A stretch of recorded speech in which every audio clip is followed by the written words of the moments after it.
In this video, I'm going to share with you my personal journey as an EC owner and what are the options available for you to plan for your asset progression.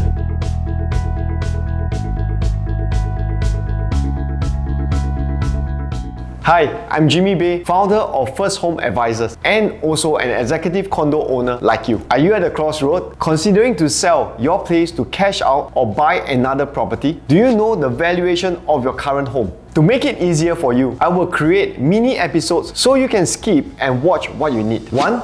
My personal EC journey. 2. When should you sell your EC? 3. Let's talk about G.S.D. And lastly, my conclusion. I personally struggled over the years with the decision to sell my EC. I grew to like my place, the view, neighbours, and surrounding. It became really hard to move to another location with the same attributes. Are you feeling the same way? In this video, I hope to provide you some clarity to help you decide on your next move. When should you consider to sell your EC? After 5 years of MOP or 10 years when the EC privatized? As you know, EC is a hybrid of private and public housing. EC owners are only allowed to sell after 5 years of MOP to a Singapore citizen or Singapore PR. After 10 years, it can be sold to anyone, including foreigners. So logically, it makes sense to sell after 10 years because you are able to reach out to more potential buyers. But this assumption doesn't apply to all EC projects. Let me tell you why.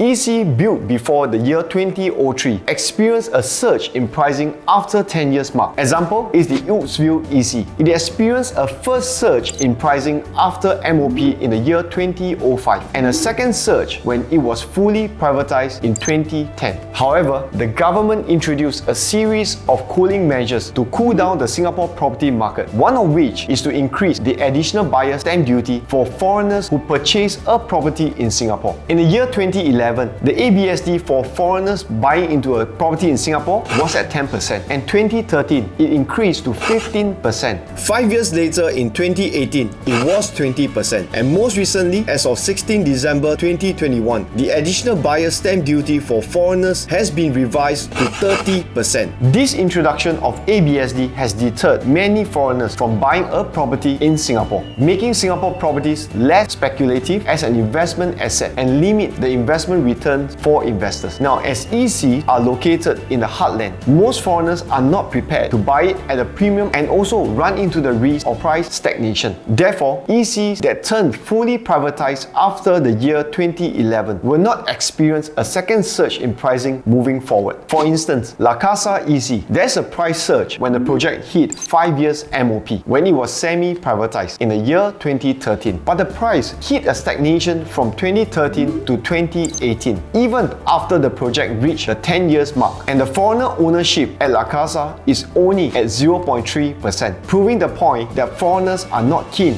in buying EC that turned privatized even after 10 years. Same for the Esperis EC in Pasir Ris. This project TOP in 2005 and reached its 5 years MOP in 2010. There's a price surge to 2013. However, when the project reached its 10 years mark, the price stagnated and the foreign ownership is lower than La Casa EC at only 0.2%. As a property owner, it is crucial that you know your G.S.D, growth, stagnation, and decline. Do you know which stage are you at? Property investment are traditionally considered passive and safer in nature as compared to investments such as stock and equities. Passive management does not mean that a buy and hold forever strategy works for all types of properties and is automatically a safe approach as value decays over time for leasehold properties. Now, aside from freehold or equivalent 999 years leasehold properties, the growth trajectory of a 99 years leasehold properties generally fall into 3 stages. One simple way to identify the growth prospect of a property is to compare it against the price index of resale and new properties within the same tenure and the same district. In the example above, we can see how over the past 9 years, Clover by the Park has performed relatively well at 31% versus the prices of other 99 years new project at 34.5% and resale private condominium in District 20 at 47%. Now, for property facing stagnation in value, in this example, we can see how over the past 9 years, Lilydale has seen stagnation in value at 3.72% versus the prices of other 99 years new project at 50% and resale private condominium in District 27 at 36%. 26%. And lastly, property facing decline in value. In this third example, over the past 9 years, the Bayshore has clearly underperformed at negative 0.2% versus the prices of other 99 years new and resale private condominium within District 16. Now, in conclusion, if your EC has reached its 5 years MOP mark and you are considering to hold for another 5 years to sell when it's fully privatized, it is unlikely that you will experience a vast difference in pricing. The best time to sell your EC is between 1 to 2 years after MOP to capture the surge in prices and interest in the market. Now, if you are thinking, can I not sell my EC and still buy a second investment property? The short answer is yes, but there are important steps that you need to consider before moving forward. Here are some options. Number 1, sell your EC and invest in another growth property to recycle your profit. 2, sell your EC and buy 2 properties for asset progression. And lastly, keep your current EC and restructure to buy into another growth property. Now, for each of the options, you will need to carefully map out your strategy in order to execute the plan with full confidence. I hope you found this video helpful, and if you need to consult me on your property journey, do click on the link in the description below. Pick a day and time to meet me. I'll be happy to help you navigate and advise you on the best possible asset progression plan. For more videos like this, do like, subscribe and share our channel with your friends and family. Thank you for staying up to this end, and I will see you in the next one.